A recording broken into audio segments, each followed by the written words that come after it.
श्री राम। गुरुर्ब्रह्मा गुरुर्विष्णु गुरुर्देव महेश्वरः गुरु साक्षात् परब्रह्म तस्मै श्री गुरुवे नमः।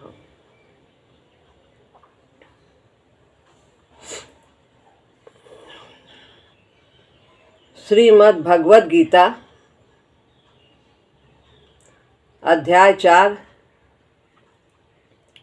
श्लोक है 18वां।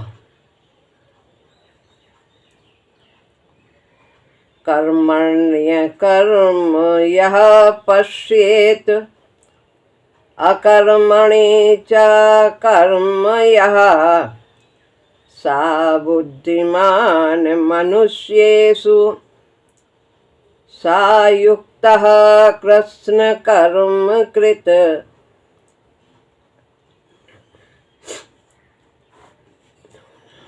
अर्थ है, जो कर्म में अकर्म को देखता है और अकर्म में कर्म को देखता है, वह मनुष्यों में बुद्धिमान है, वह युक्त है, वो सभी कर्म करने वाला है।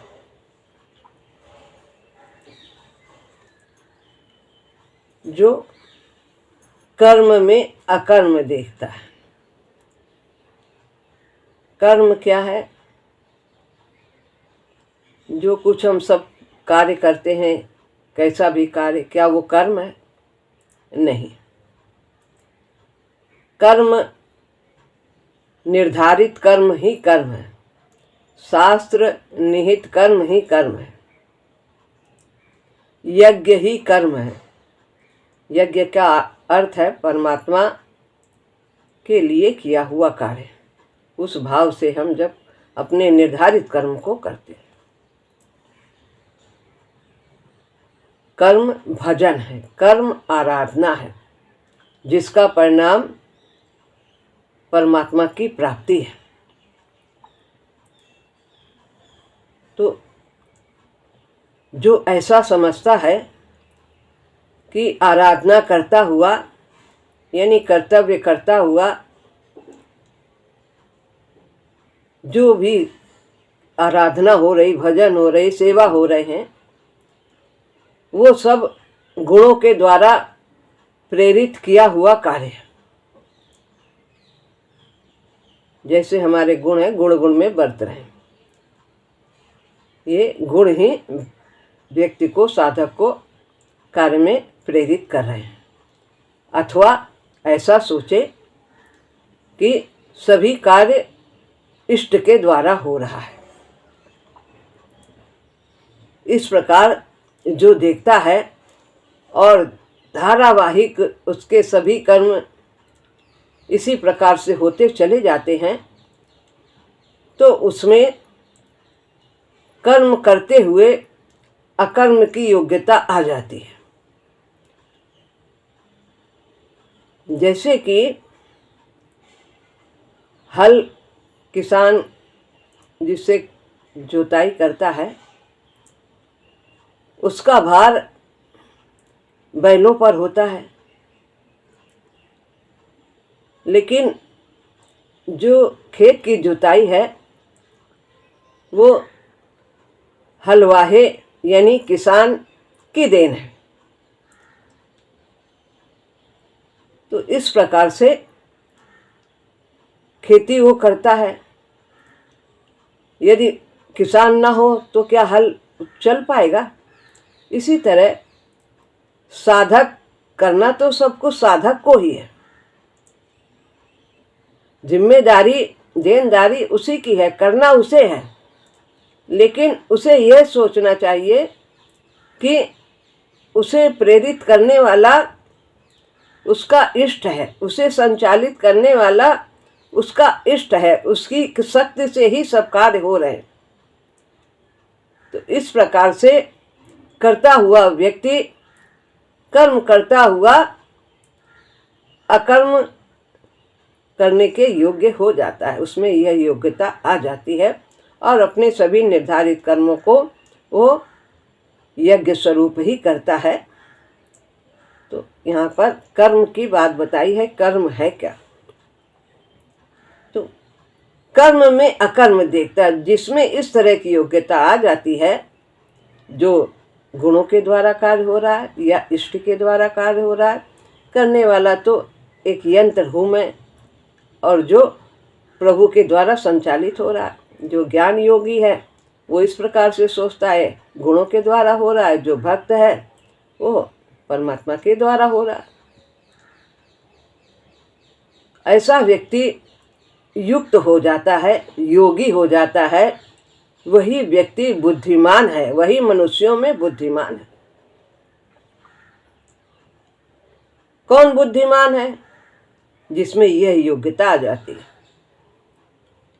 स्वरूपतः जो कर्म है उसमें अकर्म को जो देख सकता है, जो यह समझ सकता है कि मनुष्य कर्म करता हुआ भी कर्म के संस्कार से, उसके बंधन से परे रह सकता है, वह बुद्धिमान है। तो जब हम इस प्रकार से जो अभी कहा गया है वो अपने कर्मों को करते हैं, कर्तव्य को करते हैं, तब उसमें कोई बंधन नहीं बनता, संस्कार नहीं बनता और सभी बंधन से परे रहता है। जो आवागमन का कारण होते हैं, वह ऐसा व्यक्ति बुद्धिमान है, युक्त है, योगी है। सभी कुछ करता हुआ, मन से, काया से, बुद्धि से, इंद्रियों से कार्य करता हुआ भी वह युक्त है, योगी है। जहाँ कर्तृत्व नहीं है, करने का भाव नहीं है, जहाँ साक्षित्व है, देखने का भाव, मैं साक्षी हूँ, मैं देखता हूँ क्या हो रहा है, इंद्रियां इंद्रियों में बरत रही हैं, प्रभु के द्वारा कार्य हो रहा, प्रकृति के द्वारा कार्य हो रहा है। जीव कुछ नहीं करता क्योंकि प्रभु कुछ नहीं करते, तो उन्हीं का तो अंश है, वही गुण तो उसमें भी है। तो जिसमें कर्तृत्व का भाव नहीं है, करने का भाव नहीं कि मैं कर रहा हूँ, मेरे द्वारा हुआ है, मैंने इतना बड़ा कार्य किया, वो तो कुछ कर ही नहीं सकता है। जीव, उसके तो हाथ पैर है ही नहीं, वो तो खाली देख सकता है, आंखें हैं उसके। तो जहाँ साक्षित्व का भाव है वहाँ कर्म नहीं है। जो ऐसा सोचता है उससे होने वाला संस्कार बंधन नहीं होता, फिर कोई संस्कार ही नहीं बनता। संस्कार तो जब मैं और मेरा होता है तभी बंधन का कारण होता है, तभी संस्कार बनते, तभी लेना देना शुरू होता है, राग द्वेष होता है। वह अकर्म है जहाँ इस प्रकार का कार्य होता है साक्षित्व भाव से, कर्तृत्व भाव के अभाव में। वहाँ तो कर्म केवल देखने मात्र को है, हो रहा है, कार्य हो रहे हैं, सब जो है अपरा प्रकृति के द्वारा हो रहे। जिसकी समझ इतनी गहरी हो गई है वही मनुष्य है, वरना तो जानवर भी सब अपने कार्य करते रहते हैं। मनुष्य, वही मनुष्य जीवन इसीलिए मिला है कि हम अपना कल्याण कर सकें, भगवान की प्राप्ति कर सकें। जब इस प्रकार की दृष्टि होगी तभी वो मानव की योग्यता उसमें प्रतीत होगी। पर इतना ही नहीं, इस रहस्य का अपराध भी जानना होगा। नीचे की लाइन भी जो अपराध है कि वही बुद्धिमान है, वही सभी कुछ करता हुआ भी अकर्ता है। जहाँ स्वरूपतः कर्म का अभाव है, अभी बताया कि कर्म में अकर्म देखना। अब बताते हैं कुछ कार्य नहीं हो रहा, स्वरूपतः कोई क्रिया नहीं कर रहा है। जहाँ स्वरूपतः कर्म का अभाव है, जहाँ व्यक्ति निकम्मा है, हाथ पांव नहीं हिला रहा, कुछ कार्य ही नहीं कर रहा है, अजगरी वृत्ति है, आंखें भी मूंदे हैं, कान भी रूंधे हैं, वहां भी जो कर्म देख सकता है वही वास्तव में देखता है। ये हम बैठे हैं, कुछ कर नहीं रहे हैं, समाधि में भी बैठे हैं तो भी क्या क्रिया हो रही है? हमारे मन में कुछ क्रिया हो रही, विचार आ रहे हैं, संकल्प विकल्प आ रहे हैं, वे भी तो बंधन का कारण है। तो ये नहीं कि हम स्वरूपतः कर्म का त्याग कर दें तो कोई संस्कार नहीं बनता। तो जो यह देखता है कि मानसिक क्रिया हो रही, बुद्धि में हो रहा कार्य, मैं बहुत बड़ा हूँ, मैंने देखो कितना अच्छा कार्य किया है, मैंने जब उस समय था तो कितना जो है मेरा मान सम्मान हो रहा था, क्या ठाठ थे, क्या सोच रहे हैं, वो कितना बुरा है, कितना अच्छा है, मैं कितना अच्छा हूँ। तो ये जो सोच हो रहा है, देखने में तो बाहर से क्रिया नहीं हो रही, लेकिन ये तो बहुत गहरे संस्कार बना रहा है, ये भी बनाते। वहां कर्म कैसे? मन गतिशील हो सकता है, उस अवस्था में हो सकता है, ऐसे कर्म होता है। वहां व्यक्ति का मन पूर्व संचित वासना के प्रभाव से उड़ा उड़ा फिरता है, कलकत्ता और बंबई की सैर करता है, किसी को मारता है, किसी से लेता है, किसी को देता है। तात्पर्य यह है कि जिसने यह जाना है कि बाह्य कर्म का अभाव अकर्म नहीं है, वो ये भी देखता है, अकर्म में कर्म देख रहा है। बैठे हैं चुपचाप, लेकिन फिर भी कर्म हो रहा है। बाहर से कर्म ना करने वाले में अहंकार रह सकता है, यार मैंने तो सब छोड़ दिया, मैंने तो सब त्याग दिया, मैं तो गृहस्थी छोड़ दिया, पैसा छोड़ दिया, लेकिन अंदर चिंतन हो रहा, कब क्या थे, क्या था, क्या था। जो कर्म बंधन का कारण हो सकता है, वही वास्तव में कर्म के रहस्य को जानता है। जो कर्म में अकर्म देखता है कि सब कार्य परमात्मा की ओर से हो रहे हैं, कर्म करता हुआ भी, और जो अकर्म में कर्म देखता है कि कुछ स्वरूपता कर्म नहीं हो रहा, पर अंदर कर्म हो रहा कि नहीं हो रहा, वो इसको भी जानकारी रखता है, देखता है, अपने को मापता तौलता है, सजग रहता है। मैं कुछ नहीं करता, यह सोचना भी तो कर्म है कि मैंने काम को जीत लिया, मैंने क्रोध को जीत लिया, लोभ नहीं है, कुछ नहीं, ये हमारे अंदर ये गुण है, ये सब सोचना अपनी योग्यता के बारे में, जबकि सभी गुण परमात्मा के। मैंने तो त्याग कर दिया, अब त्याग का अहंकार आ गया, तो यह भी कर्म है। इसके पीछे भी तो अहम कर्तव्य तो रह सकता है, यह त्याग के संस्कार का निर्माण करता है, अतः बंधन का कारण हो सकता है। जिसने इस द्विविध रहस्य को जाना है, द्विविध रहस्य क्या है? कर्म में अकर्म देखना, अकर्म में कर्म देखना। जो ये समझदारी रखता है वही मनुष्य है। कर्म में अकर्म देखना समझ में आ गया है कि सब कार्य गुण के द्वारा हो रहे हैं या परमात्मा के द्वारा हो रहे हैं, और अकर्म में कर्म देखना, अपने अंदर की वृत्तियों को देखना कि उसमें तो नहीं क्रिया हो रही, वो भी संस्कार बनाते। कर्म अकर्म का जो विवेचन ऊपर किया गया है, उससे यह सभी स्पष्ट हो जाएगा। कैसे जाना जाता है यह रहस्य? भीतर इस अकर्तृत्व की झांकी पाए बिना क्या जान सकते हैं? जब तक अंदर से अकर्तापन का भाव नहीं होगा, साक्षित्व का भाव होना चाहिए, ये नहीं होगा, तब तक हम इस रहस्य को नहीं जान सकते हैं कि सब कुछ परमात्मा के द्वारा ही हो रहा है। अपने में ही सहज साक्षित्व की जागृति के बिना ये रहस्य समझ में नहीं आता है। जैसे हम चित्रपट में देखते हैं, सब हो रही लीला, ड्रामा हो रहा है, सिनेमा, और देखने वाले हम होते हैं, साक्षी। अब कब क्या हुआ, कब क्या हुआ, सब कुछ जान सकते हैं, इसमें क्या क्या था दिखाया गया। ऐसे हम अपने जीवन में देख सकते हैं क्या क्या हमने किया, इस शरीर के द्वारा क्या क्या हुआ, कितना अहंकार, कितना आसक्ति। मैं नहीं कर रहा हूँ, लेकिन ये सब यदि हमने सोचा मैंने किया है तो यही सब बंधन का कारण होगा। जीवन कहते हैं अपने में ही सहज साक्षित्व की जागृत के बिना सहज साक्षित्व, सहज भाव से ये भावना जग जाए। जब हम पहले जो बताया गया है कि कर्म या तो प्रभु के द्वारा हो रहे हैं और या गुणों के द्वारा हो रहे हैं, इस प्रकार अपने सभी कर्मों को धारावाहिक निरंतर करते रहने से हमारे अंदर साक्षित्व का भाव आता चला जाएगा और ये जागृति हो जाएगी इस भाव के। तो जीवन में नहीं आता जब तक साक्षित्व का भाव, और यह सब कुछ हो जाता है सुगमता से। कैसे? कहते हैं कि जब तक साक्षित्व का भाव नहीं आता तब तक हम इस रहस्य को नहीं समझ सकते। लेकिन ये साक्षित्व का भाव कैसे आएगा?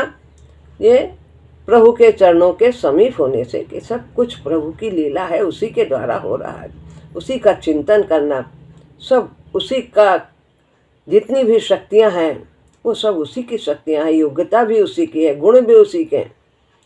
उसके नाम के अवलंबन से, प्रभु के चरणों के समीप होने से, प्रभु का गुणगान करना, लीला गान, जैसा कि अभी अवतार में बताया, और नाम का जाप करना, प्रभु के चरणों में जीवन के समूचे समर्पण करने से आएगा। 3 बातें बताई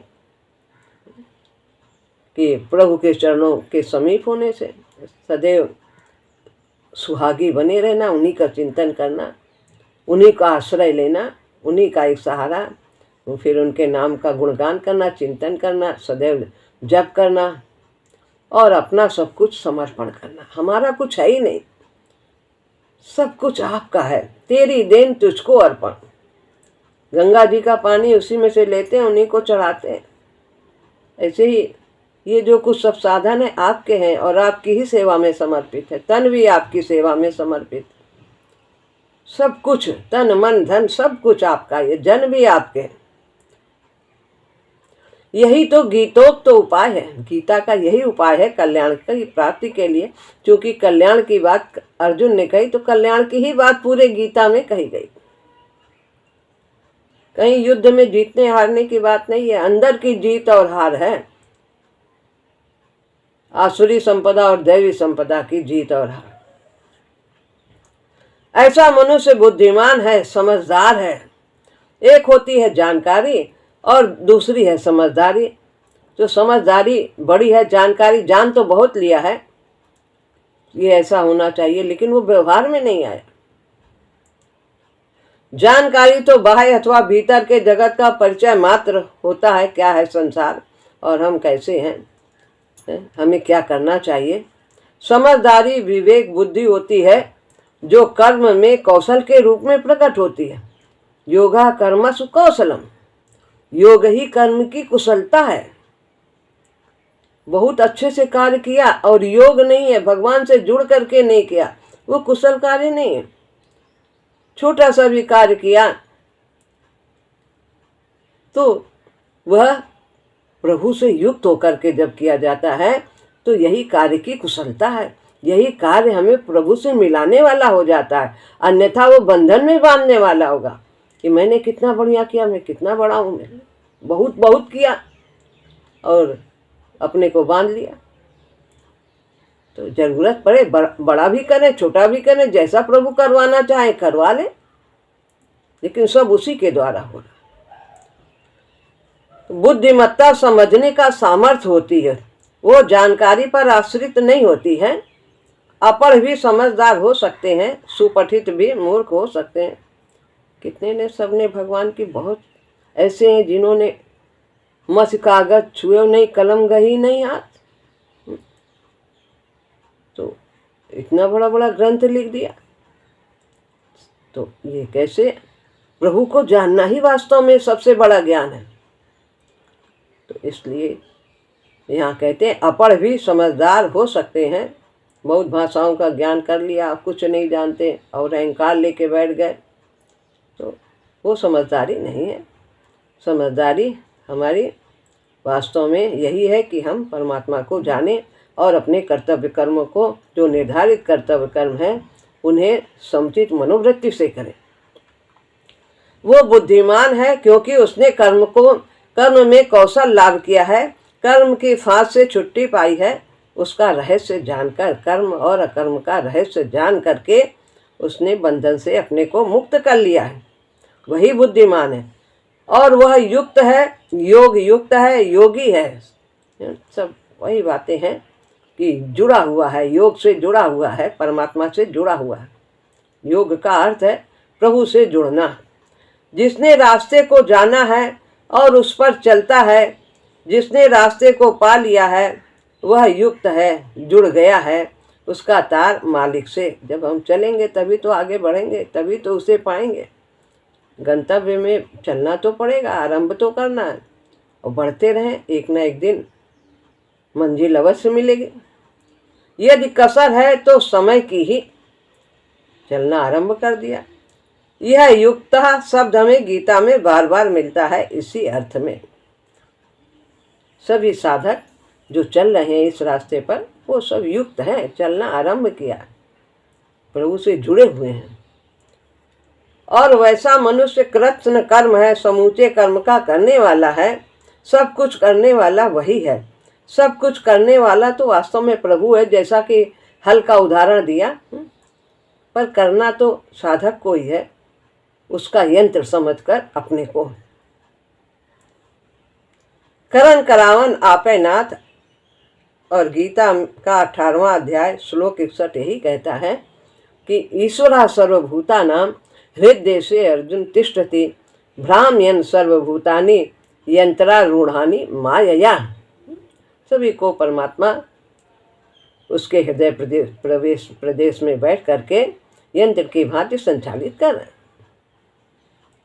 इसलिए कर्ता तो पुरुषोत्तम है, वो मनुष्य कैसे सभी कुछ करने वाला है?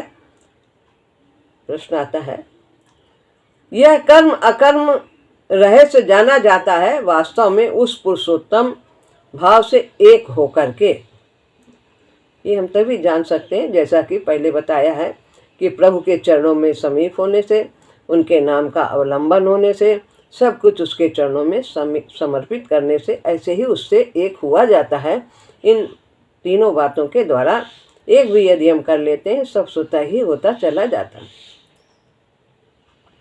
कर्म ब्रह्मार्पण योग जो अध्याय का विषय है, वह तो कर्म के समर्पण से ब्रह्म की प्राप्ति को ही तो कहता है कि कर्म ब्रह्मार्पण योग। कर्म भगवान ने पहले, इसके पहले 30वें अध्याय में कह दिया था, 30वें श्लोक में, मयि सर्वाणि कर्माणि संन्यास अध्यात्म चेतसा, सभी कार्य मुझे अर्पण करके करो। तो ब्रह्म को अर्पण कर, उनमें कोई और ब्रह्म में कोई भेद नहीं है, वे अभिन्न हैं। तो कर्म ब्रह्मार्पण योग जो अध्याय का विषय है, वो तो कर्म के समर्पण से ब्रह्म की प्राप्ति को ही तो कहता है। और हम क्या दे सकते हैं? अपने कर्मों के द्वारा उनकी सेवा कर सकते हैं। संसार की सेवा गोया परमात्मा की सेवा है। भगवत भाव से अपने कर्तव्य का पालन करना। ये नहीं कि हम बस मंदिर में बैठ गए और वहाँ पर बस घंटे बजा रहे हैं, ध्यान कर रहे हैं और कर्तव्य छोड़ दिया गया। नहीं, हमारा जहाँ हमें जिस आश्रम में है, अपने कर्तव्य कर्म को प्रभु को अर्पित करें। प्रभु की सेवा, प्रभु की सेवा है, तेरी शक्ति से तेरी सेवा। इस कर्म के समर्पण द्वारा साक्षित के भाव के जगने के बाद सर्वत्र उसी का हाथ दिखने लगता है। जैसे पहले आरंभ में कहा, वही करता है, वही करने कराने वाला दिखने लगता है। व्यक्ति की निजी चेतना उसी में लीन हो जाती है। वही वो जो शक्ति है, आत्मशक्ति परमात्मा शक्ति बन जाती है, प्रतीत होता है उसे। वही एक सत्ता सर्वत्र करता दिखती है। वही सभी कुछ करने वाली और कुछ भी करने वाली नहीं भी है। वो करती भी है, नहीं भी करती है, सभी कुछ। चाहे वो करवा ले और चाहे ना करवाए, चाहे बैठा दे। अंदर भी जो कार्य हो रहा है, यदि हम सोचते हैं नहीं कर रहे हैं, हम कुछ नहीं कर रहे हैं, सब अंदर अपने आप क्रिया हो रही है, पाचन क्रिया हो रही है, सब कुछ हो रहा है, सब हृदय धड़क रहा है, सब किसके द्वारा हो रहा है? उसी के द्वारा तो हो रहा है। वो उस सत्ता से न्यारा नहीं है। हम तो उसी के अंश हैं। जब सब कुछ वही है तो वह भी वही है। तब उसे यही रहस्य समष्टि में दिखता है कि बाहर भी जो कुछ हो रहा है वो सब का करता वही है, और अंदर भी जो हो रहा है, मुझ में, सब में, सब कुछ जो हो रहा है, सब एक परमेश्वर की ही लीला है। पुरुषोत्तम तो कुछ नहीं करता, परंतु सभी कुछ उसी से ही तो होता है। उसकी प्रकृति करती है, उसकी शक्ति करती है, उसके अलावा करने वाला भी तो कोई नहीं है। वो स्वयं गति रहित होते हुए भी सभी गति का स्वामी और अधिष्ठान है। तब कुछ नहीं करते, यहाँ अवतार लेते हैं, सारी लीलाएं करते हैं, फिर भी बंधन से मुक्त रहते हैं, क्योंकि वो अपने को करता ही नहीं मानते। सब प्रकृति कर रही है, गुण कर रहे हैं। ऐसे हमें भी समझना चाहिए। उसमें ही सभी गति है। कर्म में वह अकर्म निवास करता है, भगवान जगत में और जगत भगवान में। यह रहस्य स्फुट हो जाता है। वो सब में यो माम पश्यत सर्वम च मयि पश्यति तस्याहम न प्रणश्यामि साचा में न प्रणश्यति। जो मुझे सब में और सब कुछ मुझ में देखता है, उसके लिए मैं अदृश्य नहीं होता हूँ और वो मेरे लिए अदृश्य नहीं होता। तो ये भाव जो युक्त है, योगी है, वह धीरे धीरे सब कुछ समझने लगता है। वह अपने को उसमें और उसे अपने में देखता है। प्रभु कहते हैं, इस रहस्य का वेत्ता सभी कुछ करने वाला होता है। वो मुझसे युक्त हो जाता है, मेरे भाव को प्राप्त कर लेता है। जैसे भगवान सब कुछ करने वाले हैं और वे करता है, ऐसे ही वो भी अपने सभी निर्धारित कर्मों को सब कुछ करता हुआ भी वो साक्षित्व भाव में रहता है, अकर्ता रहता है। तो इस प्रकार यह आशय इस युक्ति का यहाँ पर बताया है। इस साधना की सिद्धि का एक विशाल दृश्य हमारे सामने यह श्लोक खोल देता है। अब आगे जो 19वां श्लोक आएगा उसमें इसकी और चर्चा होगी और रहस्य खुलेंगे कर्म और अकर्म के। तो ये बहुत ही महत्वपूर्ण है, कर्म में अकर्म देखना और अकर्म में कर्म को देखना। यह बहुत ही सुंदर वर्णन रहा इसमें पूज्य गुरुदेव ने किया है। श्री राम।